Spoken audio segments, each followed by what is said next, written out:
मेरा प्रणाम स्वीकार कीजिए देवी सरस्वती। आइए देवी लक्ष्मी, आपके आगमन से ब्रह्मलोक धन्य हुआ। आपका स्वागत है, आसन ग्रहण कीजिए। धन्यवाद। धन्यवाद देवी सरस्वती। जन कल्याण के कार्यों में इतनी व्यस्त रहती हूं कि कहीं आने जाने का समय ही नहीं मिलता। अब क्या करूं? मेरा नाम ही लक्ष्मी है, धन और वैभव की देवी हूं। सारा विश्व आदर करता है मेरा।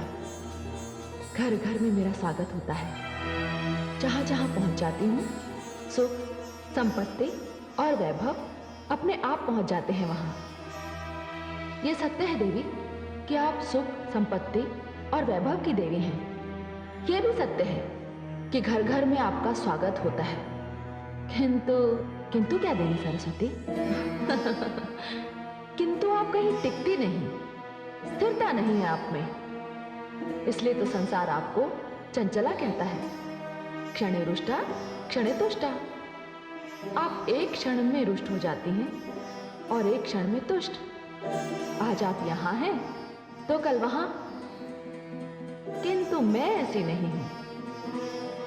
मैं तो ज्ञान और विद्या की देवी हूं। मैं एक बार जिस मंदिर में प्रवेश कर जाती हूं, वहां सदा के लिए स्थापित हो जाती हूं। किंतु मेरे बिना किसी को जीवन का सुख नहीं मिलता। मैं धन हूं देवी सरस्वती, और निर्धनता सबसे बड़ा अभिशाप है। धन तो मैं भी हूं देवी लक्ष्मी। अंतर इतना है, आपका दिया हुआ धन तन के लिए है और मेरा दिया हुआ धन मन के लिए है। आपका दिया हुआ धन कोई भी चुरा सकता है, छीन सकता है, किंतु मैं तो विद्या हूं, ज्ञान हूं। मुझे ना तो कोई चुरा सकता है ना छीन सकता है। और सबसे बड़ी बात तो यह है कि मेरा दिया हुआ धन जितना भी बांटिए उतना ही बढ़ता है। देवी सरस्वती, आप जानती हैं राजा को राजा क्यों कहते हैं? क्योंकि उसके पास मैं हूं। आप भूल रही हैं देवी लक्ष्मी, राजमुकुट का तब तक कोई अर्थ नहीं जब तक उसके पीछे राज तिलक का आधार ना हो, बल ना हो, संस्कार ना हो। और राज तिलक के पीछे शक्ति होती है मंत्र की, विद्या की, ज्ञान की। और सत्य तो यह है देवी लक्ष्मी कि जिसके पास मेरी दी हुई बुद्धि की शक्ति ना हो, उसके पास आपका दिया हुआ धन भी नहीं रह सकता। देवी सरस्वती, आपके पास थोथे शब्दों की कमी नहीं। आप तो बस वाणी ही वाणी हैं। देवी लक्ष्मी,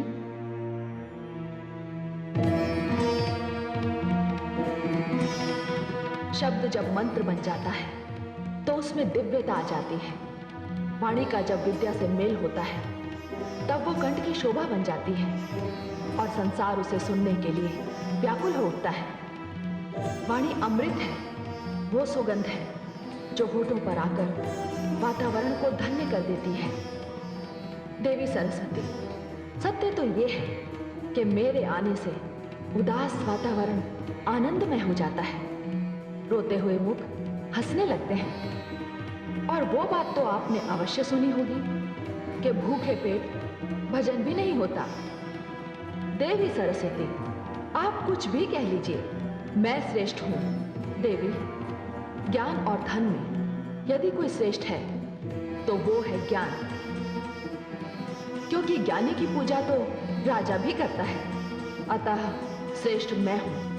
आप श्रेष्ठ हैं या मैं, हम दोनों इस विवाद में ना पड़कर इसका निर्णय भगवान विष्णु पर छोड़ते हैं कि हम दोनों में कौन श्रेष्ठ है।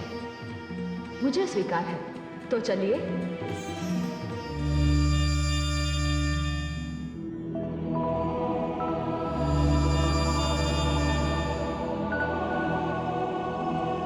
प्रणाम देवी सरस्वती। प्रणाम। अरे देवी गंगा तो पहले से ही यहां उपस्थित है।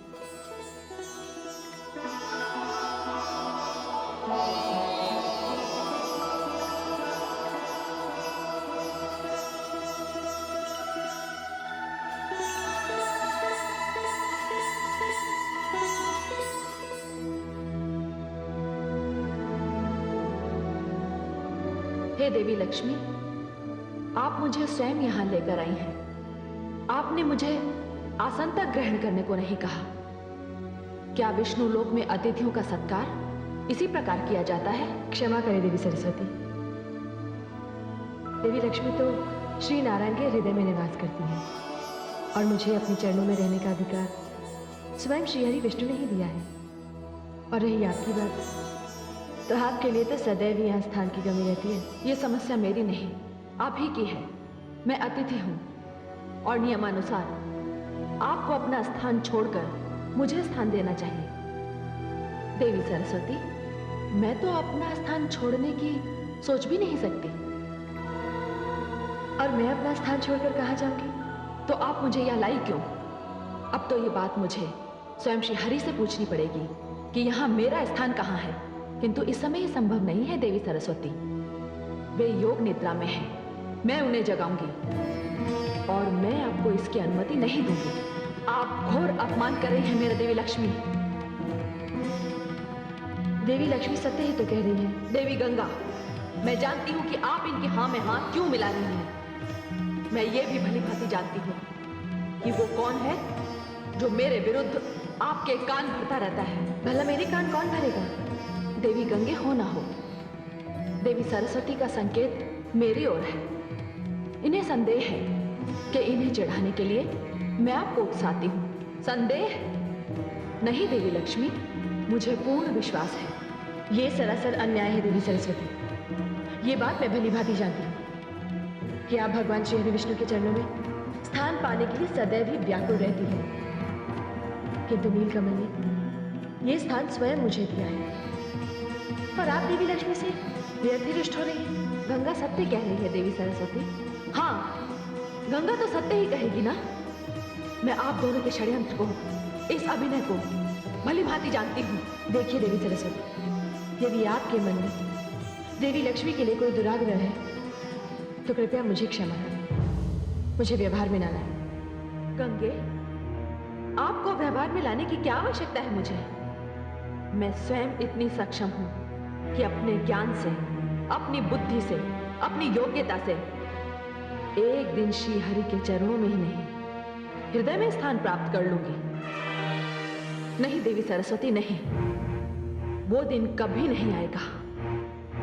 उनके हृदय में मेरा निवास है और कोई कितना भी शक्तिशाली क्यों ना हो, मुझे श्री हरि के हृदय से कोई नहीं निकाल सकता। अच्छा, तो आप मुझे चुनौती दे रही है देवी लक्ष्मी। देखिए देवी सरस्वती, आपका विवाद देवी गंगा से आरंभ हुआ और अब आपने अपने क्रोध का लक्ष्य मुझे बना लिया। देवी, यदि आपको मुझसे ईर्ष्या है कि मैं ऐश्वर्य और वैभव की देवी हूं, तो इसमें मेरा कोई दोष नहीं। यह स्थान तो मुझे स्वयं आदि शक्ति परमेश्वरी ने दिया है। अच्छा, तो बहुत अहंकार है आपको अपने वैभव और अपने ऐश्वर्य पर। तो जाइए देवी लक्ष्मी, मैं आपको इस स्थान से अर्थात विष्णु लोक से दूर करती हूं। देवी सरस्वती, जाइए, मैं आपको शाप देती हूं। नहीं देवी सरस्वती, आप विष्णु लोक छोड़कर धरती पर चली जाएंगी और वहां तुलसी हो जाएंगी और आपका संबंध भगवान विष्णु से समाप्त हो जाएगा और धरती पर आपका विवाह किसी असुर से होगा। देवी सरस्वती, ये आपने क्या अनर्थ कर दिया?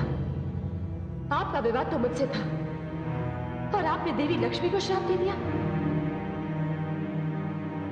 ये अनर्थ मैं सहन नहीं करूंगी। जाइए, मैं भी आपको श्राप देती हूं कि आप धरती पर नदी बनकर प्रकट होंगी। जाइए, नीचे उतर जाइए।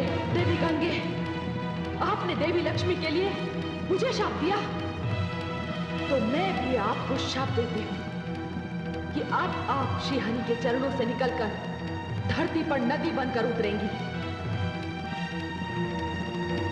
और अधिक से अधिक पापियों के संपर्क में आएंगी। आप पापियों से घिरी रहेंगी।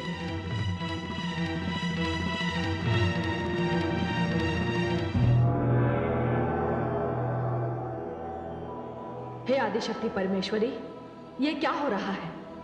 आपकी रची हुई ये दो शक्तियां, देवी लक्ष्मी तथा देवी सरस्वती, आपस में लड़ रही हैं। क्यों? इसमें विचित्र क्या है? धन और बुद्धि में तो सदैव संघर्ष रहा है और सदैव रहेगा। यही तो होता आ रहा है। ऐश्वर्य कहता है उसके बिना सब व्यर्थ है। ज्ञान कहता है उसके बिना सब व्यर्थ है। श्रेष्ठता का ये युद्ध ना कभी रुका है और ना कभी रुकेगा। किंतु हे आदिशक्ति परमेश्वरी, इसका परिणाम क्या होगा? ये तीनों देवियां जाएंगी कहां? हे महाकाली, इसके लिए तो पृष्ठभूमि बहुत पहले से बन चुकी है। मैं आपका तात्पर्य नहीं समझी देवी परमेश्वरी, मैं तुम्हें समझाती हूं। वो देखो, वन में एक राजा कितनी कठिन तपस्या कर रहा है। इस राजा का नाम है धर्मध्वज। ओम श्री लक्ष्मी देवाय नमः। ओम श्री लक्ष्मी देवाय नमः। ओम श्री लक्ष्मी देवाय नमः।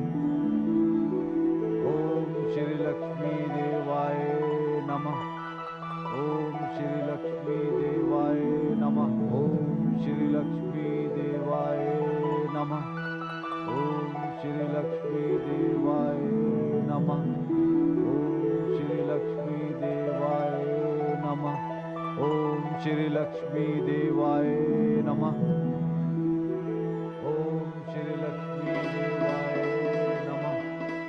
ओम श्री लक्ष्मी देवाय नमः। ओम श्री लक्ष्मी देवाय नमः।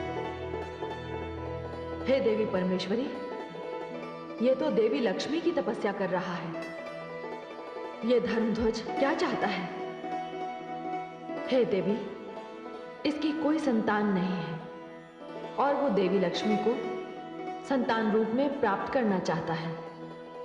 सच पूछो तो मेरी भी यही इच्छा थी कि ये देवियां स्वर्गलोक से पृथ्वी पर जाएं और पृथ्वी निवासियों के काम आए। हे देवी परमेश्वरी, ये कैसे होगा? देवी लक्ष्मी पृथ्वी पर तुलसी बनकर जन्म लेंगी। देवी सरस्वती एक कल्याणकारी जलधारा के रूप में प्रकट होंगी और देवी गंगा को भागीरथ नाम का एक महान तपस्वी राजा धरती पर उतार कर ले जाएगा। हे देवी परमेश्वरी, ये सब आपकी इच्छा से हो रहा है। आपकी लीला अपरंपार है। मैं भी देखती हूं पृथ्वी पर उतर कर ये देवियां क्या करती हैं। किंतु इस समय तो देवी लक्ष्मी अपने शाप को लेकर बड़ी चिंतित हैं।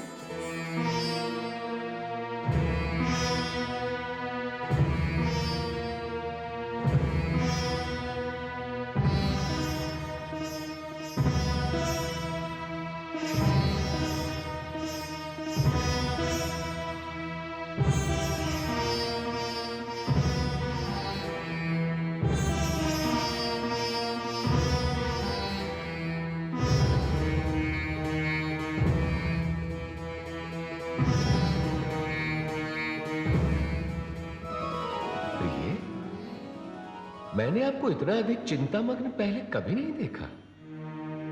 हे कमल लोचन, आप तो यूं ही योग निद्रा में थे। आपको तो ज्ञात भी नहीं होगा कि यहां देवी सरस्वती ने पधार कर क्या अनर्थ कर दिया। नहीं नहीं, मुझे तो कुछ भी ज्ञात नहीं। परंतु अनर्थ क्या हुआ? हे कमल लोचन, कहां मैं और कहां वो, और वो मुझे शाप देकर चली गई। श्राप? आपको श्राप? क्या श्राप दिया उन्होंने आपको? मानव योनि में जन्म लेने का। प्रिय, ये तो कोई श्राप ना हुआ। ये तो विधि ने पहले से ही रच रखा है। कदाचित आप ये नहीं जानते कि राजा धर्मध्वज आपको पुत्री रूप में प्राप्त करने के लिए आप ही की तपस्या कर रहे हैं। यदि आप उनका कष्ट देखेंगी तो आपका हृदय पिघल जाएगा और आपको उन्हें वर देना ही पड़ेगा। तनिक देखिए तो कि राजा धर्मध्वज की क्या स्थिति है। वन में तपस्या करते करते उनके शरीर पर धूल मिट्टी ने अपना डेरा जमा रखा है। वे कभी भी किसी भी भयानक वन्य प्राणी का आहार बन सकते हैं। आप तो करुणामयी है ना? जाने आपका ध्यान राजा धर्मध्वज की ओर क्यों नहीं गया?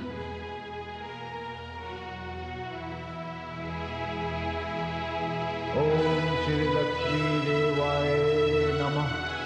ओम श्री लक्ष्मी देवाय नमः। ओम श्री लक्ष्मी देवाय नमः। ओम श्री लक्ष्मी देवाय नमः। ओम श्री लक्ष्मी देवाय नमः। ओम श्री लक्ष्मी देवाय नमः। ओहो, हे कमल लोचन, महाराज धर्मध्वज तो सचमुच बड़े कष्ट में हैं। उनकी ये दशा देखी नहीं जा रही है मुझसे। मैं तो इसी समय जाकर उन्हें वरदान दे दूं, किंतु मैं आपके इस किंतु को भली भांति समझता हूं देव। आप इस संकोच में हैं कि पृथ्वी पर जाकर आप में सारे गुण मानव वाले आ जाएंगे। हाँ कमल लोचन, और मैं आपसे दूर हो जाऊंगी और सारी दैवी शक्तियां भी मुझसे छिन जाएंगी।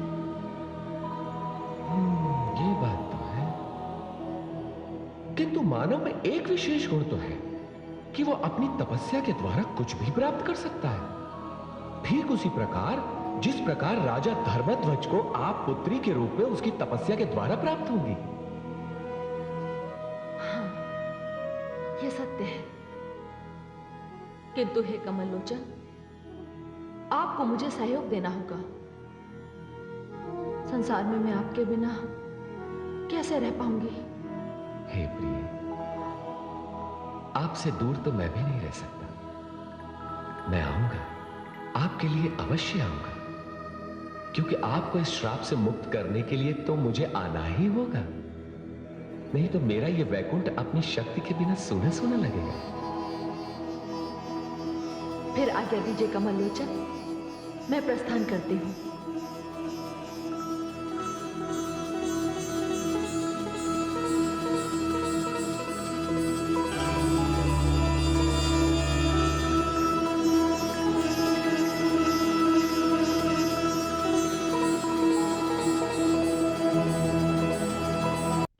ओम श्री लक्ष्मी देवाय नमः।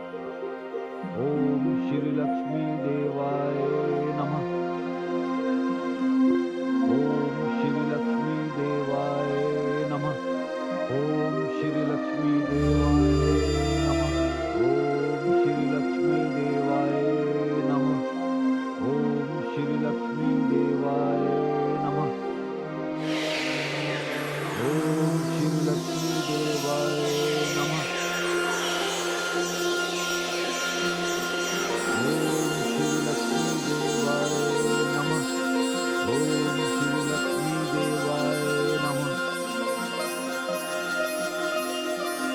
ओम श्री लक्ष्मी देवाय नमः। महाराज धर्मध्वज, आंखें खोलिए।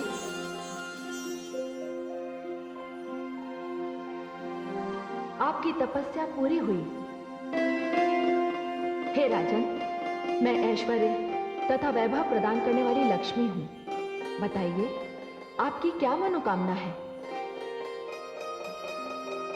हे देवी लक्ष्मी, आपको मेरा प्रणाम। देवी, मैं संतानहीन हूं। संतान की कामना से मैं आपकी तपस्या कर रहा था।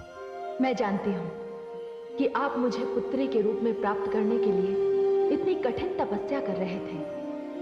आपके स्थान पर कोई और होता तो वो मुझसे वैभव मांगता, संपत्ति मांगता, पुत्र की कामना करता, किंतु आपने पुत्री की कामना करके संसार में नारी का गौरव बढ़ाया है। कन्या की कामना करके आपने ये सिद्ध कर दिया कि पुत्र और पुत्री दोनों ही समान होते हैं, उनमें कोई अंतर नहीं होता। अतः मैं आपको आपका मनवांछित वरदान देती हूं। मैं निश्चित समय पर आपके परिवार में जन्म लूंगी और मैं आपको विश्वास दिलाती हूं कि पुत्री की कामना करके आप गौरव और श्रद्धा के पात्र बनेंगे। मैं पुत्री रूप में इसका ध्यान रखूंगी। हे देवी, मेरा आपको कोटि कोटि प्रणाम। नहीं नहीं महाराज, अब आप मेरे चरण नहीं छू सकते, क्योंकि पिता पुत्री के लिए श्रेष्ठ है और मैं आपकी पुत्री होने का वरदान आपको दे चुकी हूं।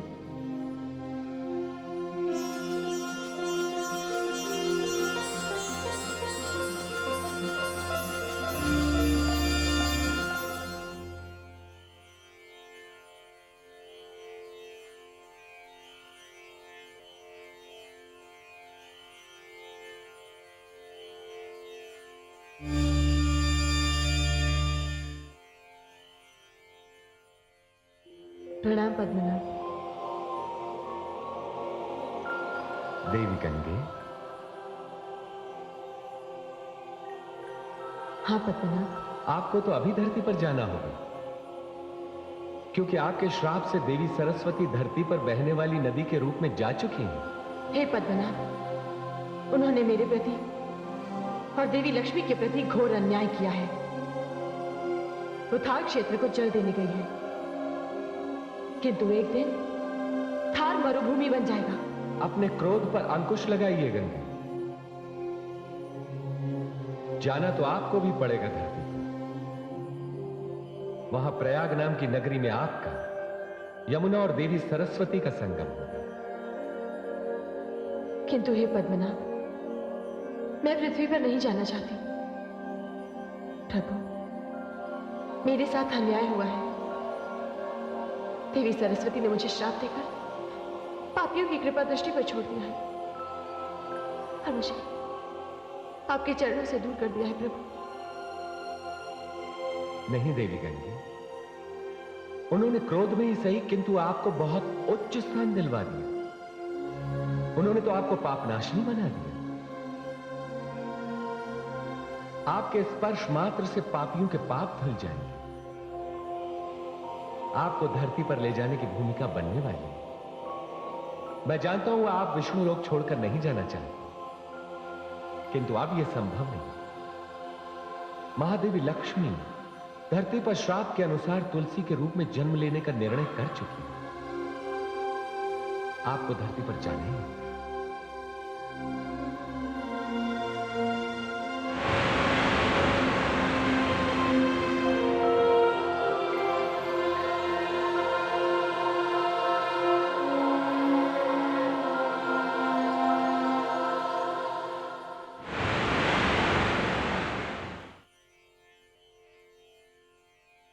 आदि प्रजापति, हे आदि प्रजापति। देवी गंगे, आप? हे आदि प्रजापति, आप मुझसे रुष्ट होंगे, किंतु ये जानते हुए भी मैं आपके दर्शन करने आई हूं। देवी गंगे, सत्य तो यह है कि मैं आपसे रुष्ट नहीं हूं। विष्णु लोक में जो कुछ भी हुआ, उसका उत्तरदायित्व केवल देवी सरस्वती पर ही है, और इसी कारण उन्हें देवलोक छोड़कर मानव लोक जाना पड़ा। किंतु आपने अपने आने का कारण नहीं बताया। हे आदि प्रजापति, श्राप तो मुझे भी मिला है, किंतु मैं आपसे विनती करने आई हूं कि आप मुझे ब्रह्मलोक में निवास करने दें। मुझे निराश मत कीजिएगा। नहीं देवी गंगे, मैं आपकी बात नहीं टालूंगा, क्योंकि आप शरणागत हैं। किंतु मैं जानता हूं कि आपको धरती पर जाना ही होगा, और उसके लिए आप विवश कर दी जाएंगी, क्योंकि देवी सरस्वती का शाप अपना प्रभाव तो दिखाएगा अवश्य। हे आदि प्रजापति, जब वो अपना प्रभाव दिखाएगा तब दिखाएगा, किंतु तब तक तो आप मुझे अपने कमंडल में स्थान दे दें। यदि आप विधाता से यह कहने आई हैं कि वो भविष्य नहीं जानता, तो मैं आपके भ्रम को नहीं तोड़ूंगा, किंतु होगा वही जो मैंने कह दिया। अब आइए और अपनी इच्छा पूर्ति हेतु इस कमंडल में प्रवेश कीजिए।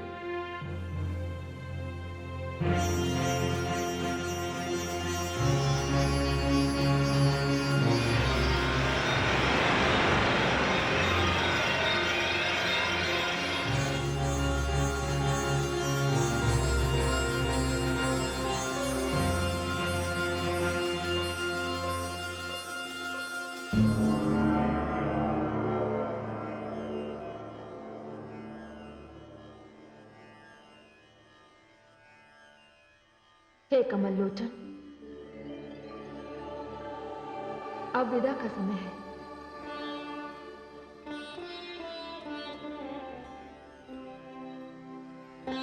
देवी, विधाता की यही योजना है कि मेरी और आपकी लीला सदैव चलती रहे।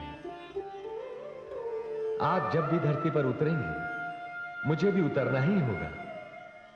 इसी प्रकार जब भी मैं अवतार लूंगा मुझे आपका सहयोग भी मिलता रहेगा।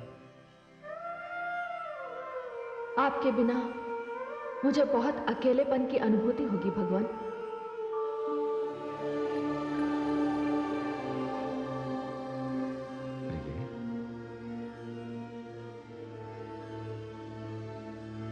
मैं और आप दो होकर भी एक ही, हमें अधिक समय तक एक दूसरे से अलग नहीं रखा जा सकता। हो सकता है यह भी विधाता की योजना का एक अंग हो। आज्ञा दीजिए भगवान।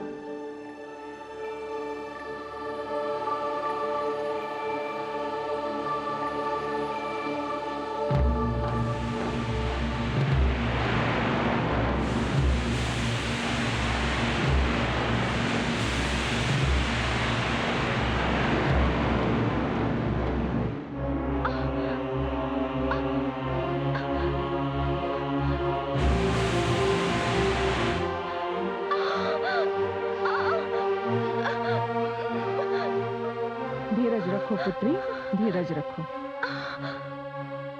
सब ठीक हो जाएगा। धीरज रखो।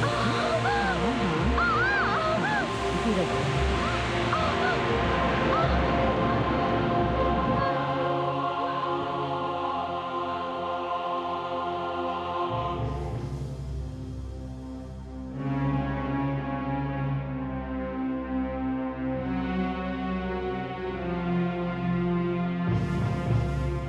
महाराज, आप शांति से बैठ जाइए।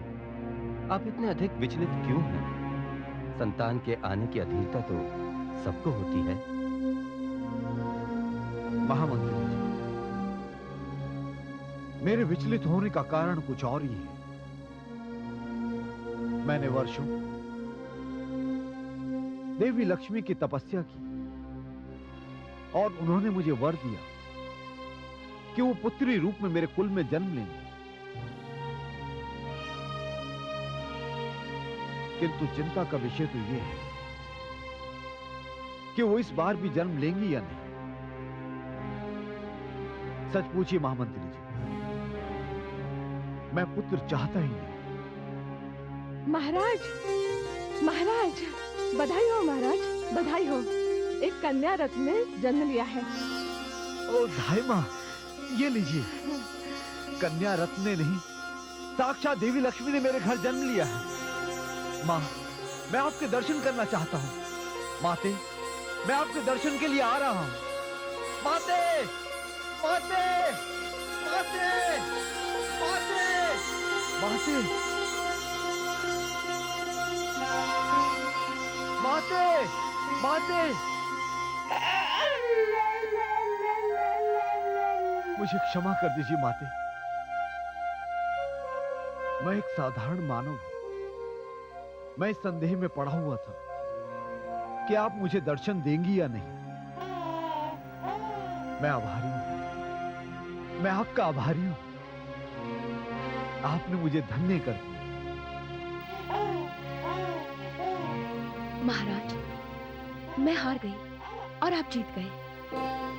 मुझे पुत्र होने की संभावना थी, किंतु आपका विश्वास विजयी हुआ। लीजिए महाराज, आपकी पुत्री।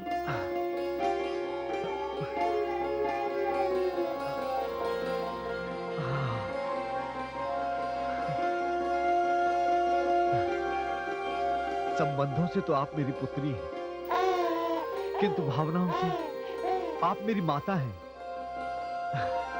देखो महारानी, देखो, साक्षात लक्ष्मी स्वरूपा है। इनके रूप की कोई तुलना नहीं की जा सकती। पुरोहित जी आकर कोई भी इनका नामकरण करें, किंतु मैं तो इन्हें तुलसी ही कहूंगा। महाराज, इस कन्या का इससे अधिक सुंदर नाम हो ही नहीं सकता। शरणागत दिनार्तस्य परित्राणपरायणः सर्वस्ये गौरी नारायणी नमोस्तुते। इस शुभ अवसर पर पूरे राजमहल में दीप उत्सव किया जाएगा, सारे नगर को सजाया जाएगा, सारी प्रजा को राज के समारोह में आमंत्रित किया जाएगा। हे माता, आपका इस महल में स्वागत है। आपने मुझे धन्य कर दिया। हे देवी परमेश्वरी, देवी लक्ष्मी ने तो धर्मध्वज के घर में जन्म ले लिया। हाँ महादेवी, धर्मध्वज की सारी नगरी में उत्सव मनाया जा रहा है, किंतु इस समय जो सबसे अधिक अस्त व्यस्त हैं, वे हैं हमारे भगवान विष्णु, जिन्हें अपनी प्रिया लक्ष्मी अर्थात तुलसी के लिए संसार में एक असुर के रूप में अवतरित होना पड़ा। क्या? हाँ महादेवी, जिस प्रकार धर्मध्वज के महल में तथा नगरी में कन्या के जन्म का उत्सव चल रहा है, उसी प्रकार दानवों की एक नगरी में दानव कुमार शंखचूड़ के जन्म का उत्सव भी मनाया जा रहा है। हे देवी परमेश्वरी, ये दानव कुमार शंखचूड़ कौन है? महादेवी, ये दानवों का भावी सम्राट है। ये भगवान श्री विष्णु का अंशावतार है। किंतु हे देवी परमेश्वरी, दानवों में ये अंशावतार क्यों? हे महादेवी, इसमें भी कोई ना कोई मानव कल्याण की भावना छुपी होगी, और मानव कल्याण के लिए भगवान श्री विष्णु कोई भी रूप धारण कर सकते हैं। यदि वे वाराह बन सकते हैं, मत्स्य बन सकते हैं, तो दानव क्यों नहीं बन सकते? हे देवी परमेश्वरी, आपके भेद आप ही जाने।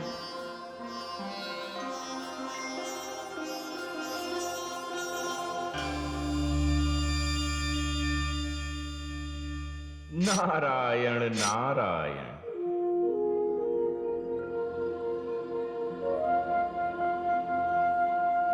नारद का प्रणाम स्वीकार हो प्रभु। आइए देवर्षि, पधारिए। हे प्रभु, आप यहां हैं और आप दानव दंभ के घर जन्म भी ले चुके हैं, किंतु माता कहां है? प्रभु, मुझे तो यहां सब कुछ बड़ा विचित्र सा दिख रहा है। देवर्षि, आपने एक साथ इतने अधिक प्रश्न कर दिए कि मुझे उनका उत्तर एक एक करके देना पड़ेगा। जहां तक महादेवी का प्रश्न है, तो उन्होंने राजा धर्मध्वज के यहां देवी सरस्वती के श्राप के कारण तुलसी के रूप में जन्म ले लिया। हे प्रभु, माता लक्ष्मी को तो श्राप के कारण दूसरा जन्म लेना पड़ा, किंतु आपने उस दानव पुत्र में अपना अंश क्यों डाल दिया? प्रभु, ये कैसी लीला है? ये कैसा रहस्य है? देवर्षि, गोलोक वृंदावन में सुदामा नाम का एक गोप हुआ है। उसे श्री कृष्ण प्रिया राधा ने राक्षस होने का श्राप दे दिया। अब मुझे देवी लक्ष्मी की मुक्ति के लिए उस राक्षस में अपना अंश डालना पड़ा। प्रभु, किंतु आपने उसी दानव में अपना अंश क्यों डाला? इसलिए देवर्षि कि ब्रह्मा जी ने तुलसी के भाग्य में जो वर लिखा है, वो वर दानव शंखचूड़ होगा। नारायण नारायण।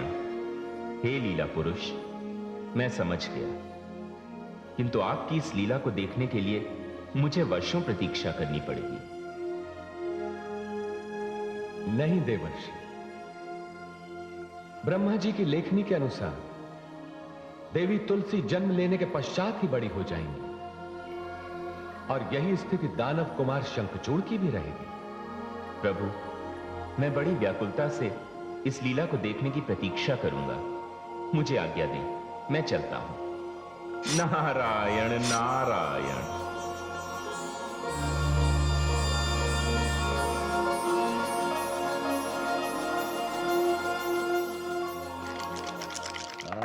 ये महाराज,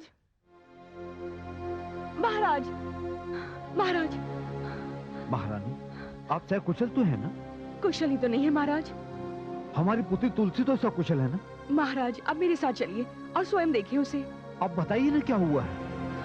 महाराज बड़ा ही विचित्र दृश्य है। वो इस प्रकार बड़ी होती चली जा रही है कि ऐसा लगता है कुछ ही पलों में वो युवा कन्या हो जाएगी। ये आप क्या कह रही हैं? चलिए हम चलकर देखते हैं। आइए।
महारानी, आपके जाने के पश्चात बालिका स्वयं पालने से नीचे उतर आई और अब देखिए।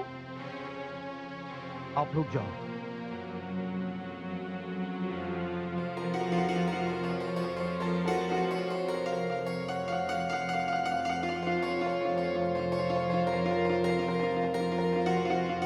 आप देख रही हैं ना, मैंने आपसे कहा था ना कि हमारे घर साक्षात लक्ष्मी ने जन्म लिया है।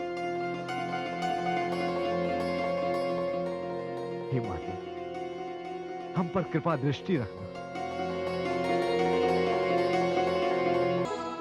आप देख रही हैं ना, मैंने आपसे कहा था ना कि हमारे घर साक्षात लक्ष्मी ने जन्म लिया है। हे माते, हम पर कृपा दृष्टि रखना। पिताश्री, माताश्री,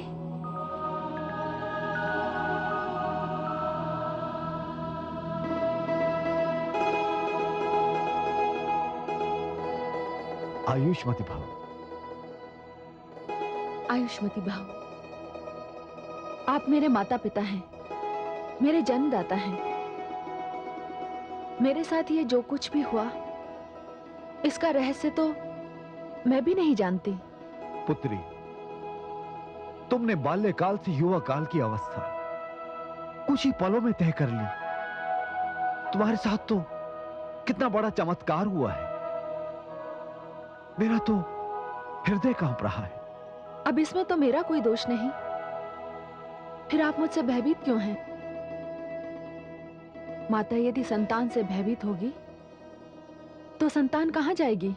नहीं नहीं मेरी पुत्री, मैं तो इसलिए घबरा गई कि वर्षों की तपस्या के पश्चात तो तुझे प्राप्त किया हमने। यदि तुझे कुछ हो जाता तो। माते, इस समय मेरे हृदय में न जाने क्यों भगवान श्री विष्णु के दर्शन की इच्छा हो रही है। पुत्री, ये तो बहुत ही स्वाभाविक है। क्या स्वाभाविक है पिताश्री? अभी कुछ ही समय पहले मैंने जन्म लिया, देखते देखते ही मैं युवा हो गई, और अब भगवान श्री विष्णु के दर्शन की इच्छा मन में क्यों उत्पन्न हुई, मैं ये भी नहीं जानती। पुत्री, ये तो बहुत ही पावन इच्छा है। चलो, मैं तुम्हें अभी विष्णु मंदिर ले चलता हूं। आओ। महारानी, आप राजकुमारी का श्रृंगार करें और मैं राजकुमारी के विष्णु दर्शन का प्रबंध करता हूं। आओ पुत्री। प्रणाम पिताश्री।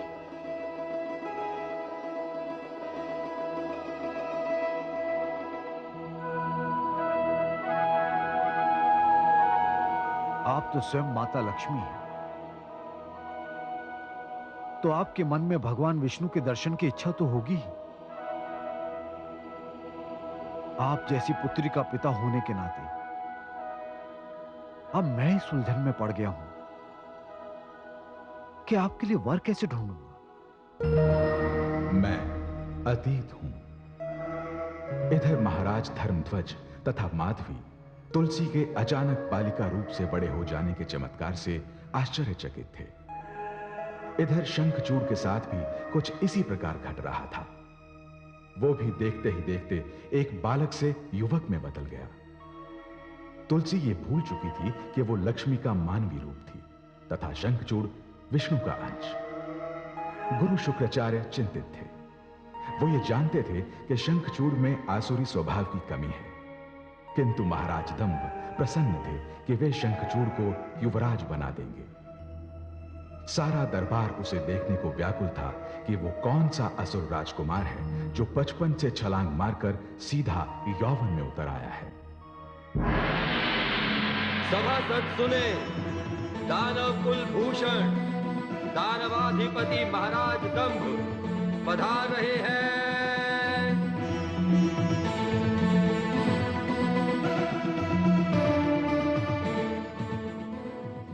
आप सब अपना अपना स्थान ग्रहण कीजिए।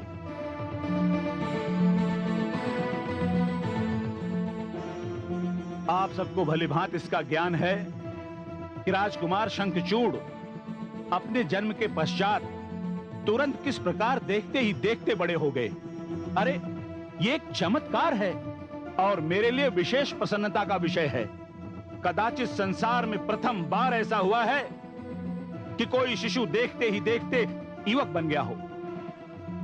मेरे लिए स्वर्ण अवसर है कि इस अवसर पर मैं राजकुमार शंखचूड़ को युवराज घोषित कर दूं। ठहरिए पिताश्री।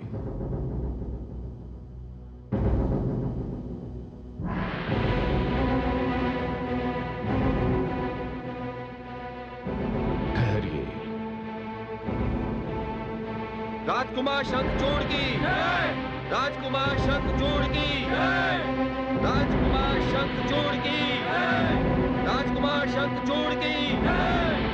राजकुमार शंखचूड़ की जय। राजकुमार शंखचूड़ की जय। राजकुमार शंखचूड़ की जय। राजकुमार शंखचूड़ की जय। राजकुमार शंखचूड़ की जय।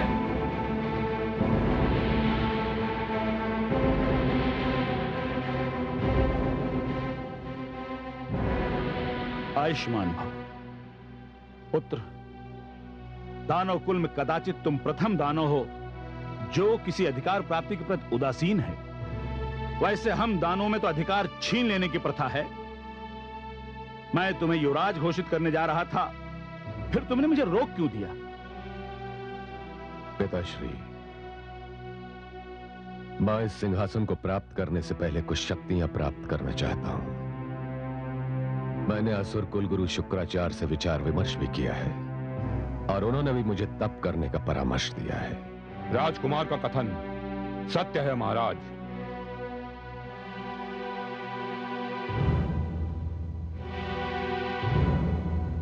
प्रणाम गुरुदेव। आयुष्मान भव।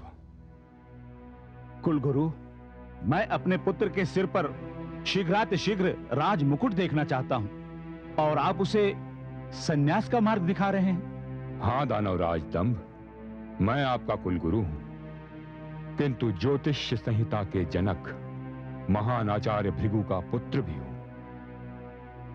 यदि आपने तप करने से पहले राजकुमार शंखचूड़ को सिंहासन सौंप दिया तो मुझे खेद है कि आपको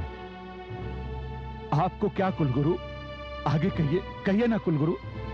आपको राजकुमार की मृत्यु का शोक सहना पड़ेगा।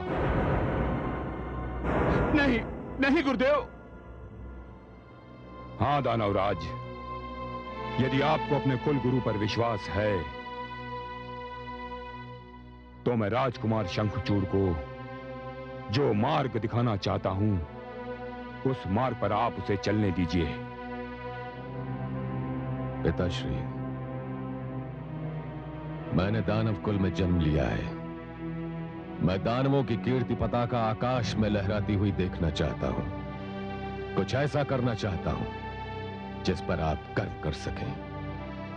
ये सब तो ठीक है पुत्र, किंतु महाराज, अब किंतु और परंतु का समय नहीं है।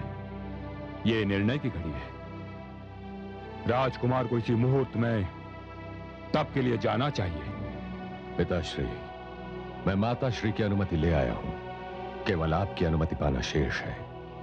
पुत्र, ऐसी परिस्थिति में मेरे समक्ष तुम्हें अनुमति देने के अतिरिक्त और कोई मार्ग नहीं है।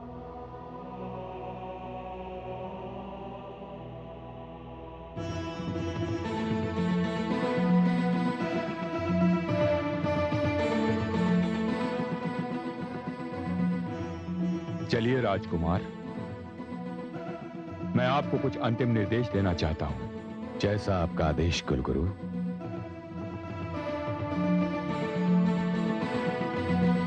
राजकुमार शंखचूड़ की, गुरुदेव शुक्राचार्य की, राजकुमार शंखचूड़ की, गुरुदेव शुक्राचार्य की, राजकुमार शंखचूड़ की, गुरुदेव शुक्राचार्य की, राजकुमार शंखचूड़ की, गुरुदेव शुक्राचार्य की।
आओ पुत्री आओ, हम तुम्हारे विषय में बात कर रहे थे।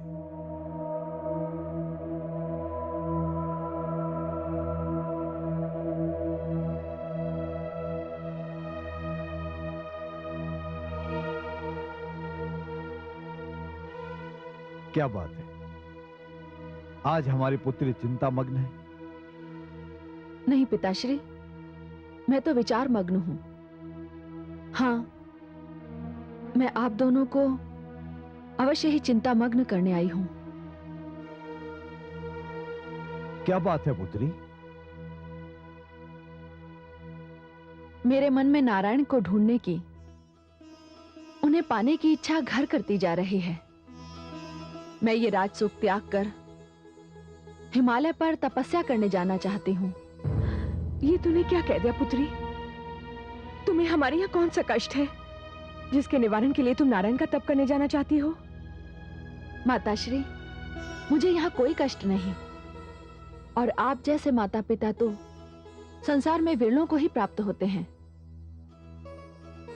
परंतु जन्म लेते ही न जाने मुझे श्री नारायण को पाने की इच्छा क्यों हुई। मुझे उनके दर्शन के बिना कुछ भी अच्छा नहीं लगता। यदि आपने मुझे तप के लिए जाने की अनुमति नहीं दी तो ये समझ लीजिए कि मुझे इस महल में दुख के अतिरिक्त और कुछ नहीं मिलेगा। जीवन मेरे लिए बोझ बन जाएगा। पुत्री, रुकिए महारानी, आप नहीं जानती, किंतु मैं पुत्री तुलसी की इच्छा से परिचित हूं। श्री नारायण की प्राप्ति की इनकी इच्छा अत्यंत स्वाभाविक है। पुत्री, कन्या होकर अकेले हिमालय पर तप कर पाओगी? एक बार फिर सोच लो। सोच लिया पिताश्री। मैं कन्या हूं तो क्या, उसी हिमालय पर भगवती पार्वती ने भगवान शिव के लिए ऐसी कठोर तपस्या की है कि उनका नाम ही उमा पड़ गया। पुत्री, हम तुम्हारी इच्छा शक्ति के आगे सिर झुकाते हैं। हम जानते हैं तुम क्या हो, तुम्हारे भीतर क्या क्या शक्तियां हैं। पुत्री, हम तुम्हें श्री नारायण की तपस्या करने की अनुमति देते हैं। पिताश्री, पिताश्री। पुत्री,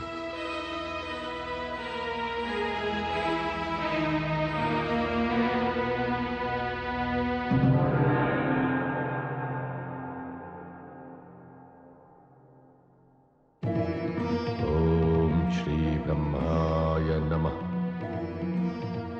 ओम श्री ब्रह्मदेवाय नमः। ओम आदि प्रजापते नमः। ओम श्री ब्रह्माय नमः। ओम श्री ब्रह्माय नमः। ओम श्री ब्रह्माय नमः। ओम श्री ब्रह्माय नमः। ओम श्री ब्रह्माय नमः। ओम श्री ब्रह्मदेवाय नमः। ओम श्री आदि प्रजापते नमः। ओम श्री ब्रह्माय नमः। ओम श्री ब्रह्माय नमः। ओम श्री ब्रह्माय नमः। नारायण नारायण।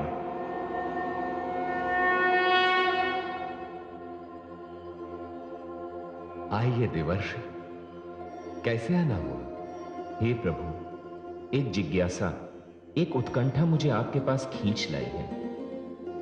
प्रभु, ये आपकी कैसी लीला है कि हिमालय पर देवी तुलसी और दानव पुत्र शंखचूड़ दोनों एक ही आराध्य भगवान ब्रह्मा को प्रसन्न करने के लिए घोर तपस्या कर रहे हैं।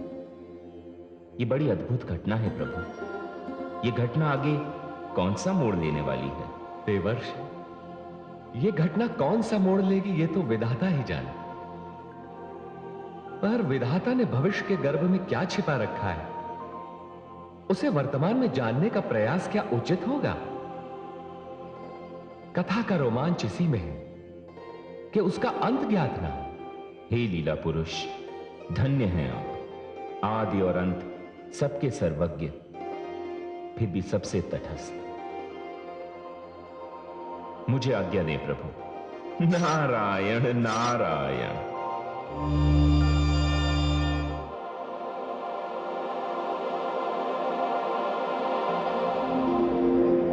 ओम श्री ब्रह्माय नमः। ओम श्री ब्रह्माय नमः। ओम श्री ब्रह्माय नमः। ओम श्री ब्रह्मदेवाय नमः। ओम श्री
हे देवी भुवनेश्वरी,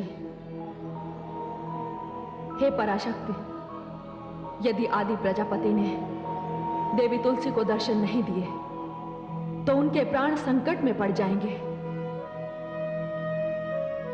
हे पराशक्ति, मानव होने के कारण उनसे सारी दैवी शक्तियां भी छिन गई हैं।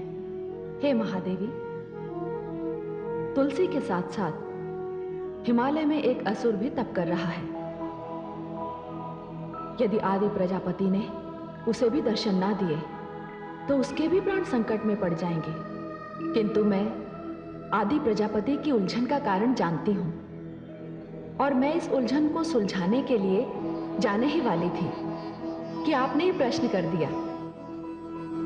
महादेवी, आप निश्चिंत रहें, तुलसी के प्राणों पर कोई संकट नहीं आ सकता, क्योंकि तुलसी की कथा तो अभी आरंभ हुई है।